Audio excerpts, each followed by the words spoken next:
ไว้ให้ทางบุญนุ่งนั่นแหละเนาะเป็นเงินเพชรเด้อ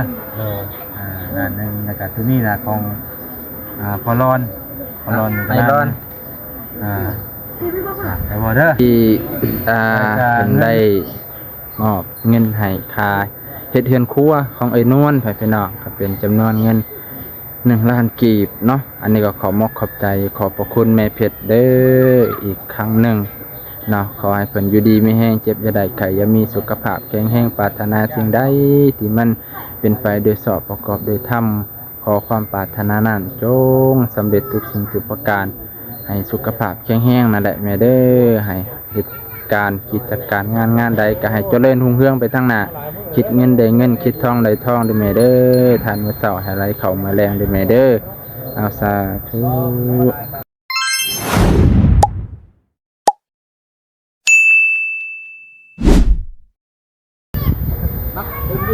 สบายดีเด้อพ่อแม่พี่น้องลุงป้าเบิดสุขุสุคนที่เคารพเส้นเก่าเส้นเคยมื้อนี้บ่าวน้องดีอกดีใจพี่น้องอายเพิ่นมาช่วงค่ำช่วงแรงเต็มเลยพี่น้องไปเบิ่งบรรยากาศนำกันพอดีอายเพิ่นก็สิว่าเวียกนำเนาะตัวสบายดีก่อนโดยสบายดีตอนค่ำพอแรงเนาะโดยสบายดีบ่าวแสนเพิ่นตู้นอนผู้เดียวแม่นบ่ของจองเลยเนาะสบายดีเด้อบ่าวเวียกสบายดีเด้อ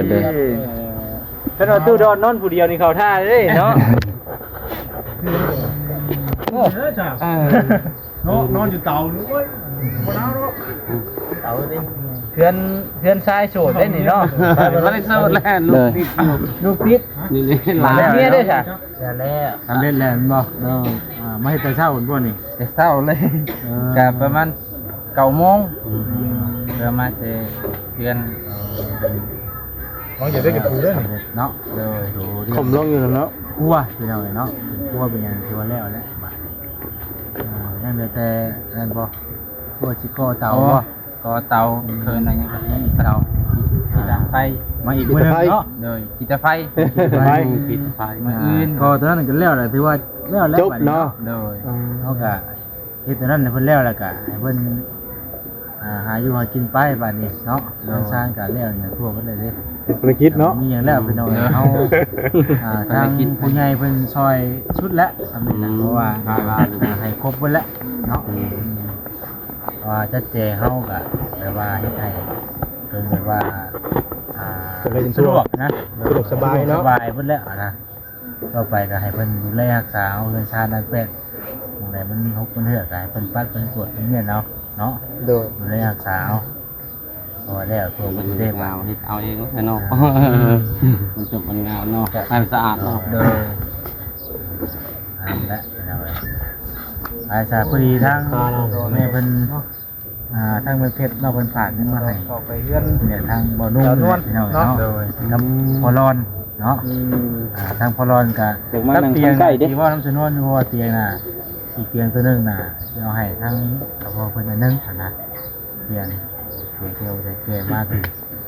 เตียงตัวนั้นเลยอีกต้นนึงมันบ่ขาดได้เนาะตัวไม้ไผ่นะทางพอร้อนเพิ่นนึงเตียงตัวนั้นเลยเนาะเดี๋ยวจะให้เป็นคน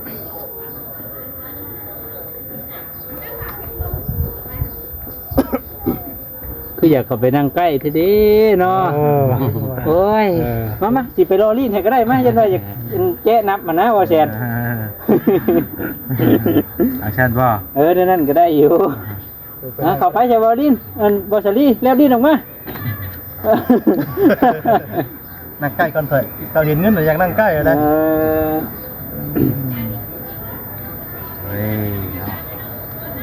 นั่งใกล้จริงๆก็บ่ได้บ่เห็นนั่งแน่ว่ากันเนาะพี่เจ้าต้องมาลูกพี่ตัวต้องมานวดแข้งนวดขาว่านุ่งมี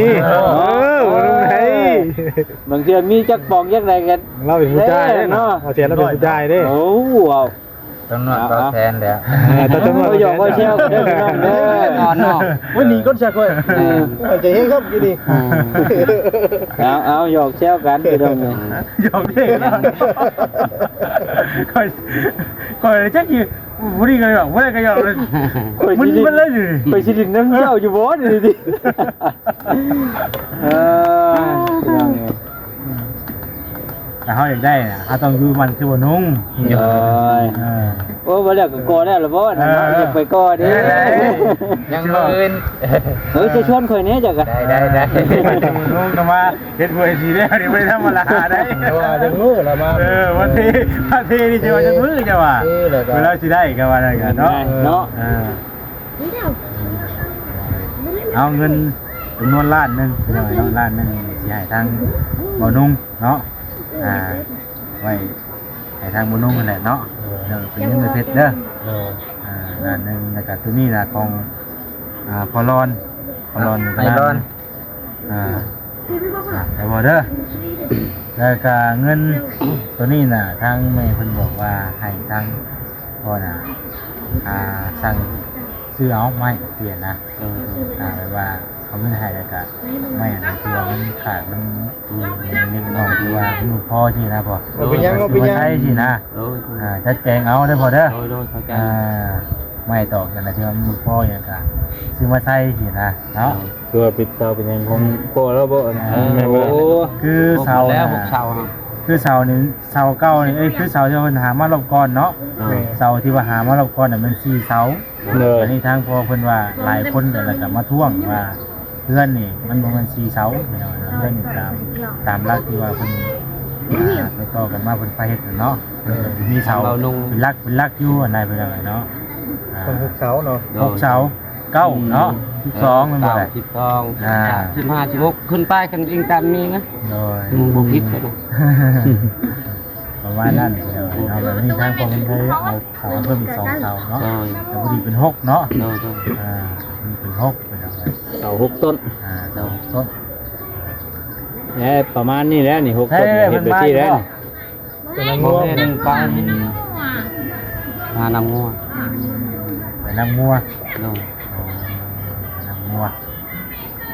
อยู่เนาะพอมันเพิ่งมาซอยเวียนกันบ่บางมื้อกับมาทางแม่มันก็บอกว่าเงินให้ทั้งอ้ายเพิ่นนำสินะ100,000มา2มื้อบ่ไม่เหลือมือนี่ว่าไปฝากไว้เจ้าเด้อฝากมานุ่งฝากเจ้าแหละคำว่าเขาเจ้าไก่ไปไก่มาอยู่แต่โดยมือเราก็อาจจะได้มาอีกดูบ่นุ่งเนาะเพราะเราอยู่ใกล้เอ็มแล้วเฮ็ดเลยยังเรียกเลยบัวเวียกเรายังอยู่นี้เน่นละนี่เป็นอะไรแซน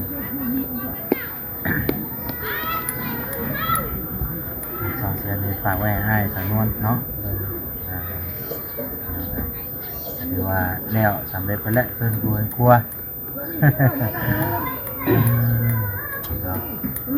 ดีใจนะเพื่อนบ้านนี้แล้วเพิ่นแหละที่เรา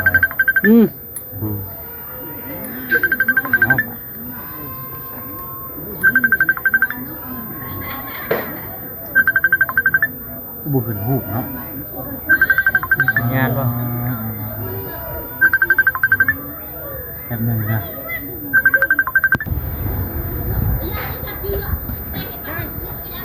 ใส่ขอได้เนาะเอามีแต่อย่างนั้นแล้วในวันนุ่งเด้อมีแต่ฝากคุณทางแม่คือที่เราเนาะโดยขอบใจยังมีเพชรเด้อที่ได้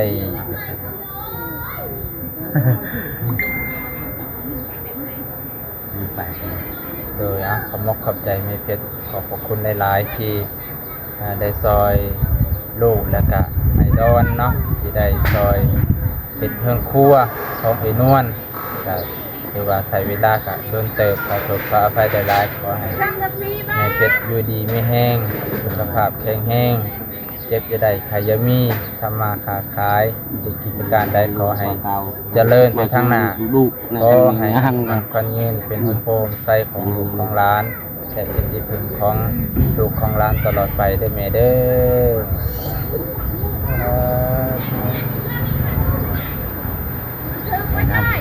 นั่นแหละเนาะ ว่ามันได้น่าสบายแย่กว่าเนาะสุดท้ายแล้วตัวก็แหลกเลยแต่น้ำเพิ่นเนาะหลายสายมิแต่ว่าเขาจะแลกเป็นอะไรเนาะได้จบคลิปซะก่อนเพราะว่าเงินตัวนั้นจะไม่ฝากน้ำ